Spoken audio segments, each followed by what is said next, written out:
মনে করুন একটা সিনারিও যেখানে আপনি হাই এক্সাইটমেন্টে আছেন এবং আপনার গার্লফ্রেন্ড আপনার পুরুষ অঙ্গ নিয়ে খেলা খেলতে খেলতে টক করে আওয়াজ হয়ে গেল এবং সব সব কিছু বন্ধ, জানেন তো, হঠাৎ ব্যথা ফোলা, আপনার তো মাথায় হাত, একেই বলা হয় পেনাইল ফ্র্যাকচার। হ্যাঁ, পেনিস তো কোনো ডাক্তারবাবু কোনো বোনস নেই, মানে কোনো হাড়গোড় নেই, তাহলে ফ্র্যাকচার হয় কি করে?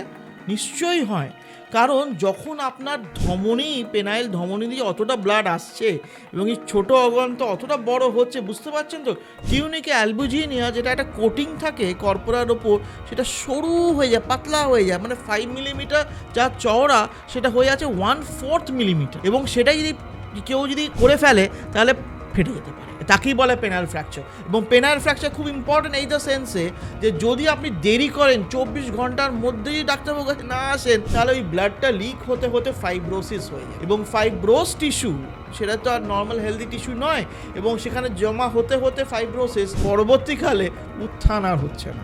সুতরাং যদি পেনাইল ফ্র্যাকচার হয়ে থাকে, ভয়াবহ ব্যাপার। আবার আমি বলছি, 24 ঘন্টার মধ্যে আপনার অ্যান্ডোলজিস্ট ডাক্তারবাবুর কাছে সরাসরি যাবেন। নমস্কার।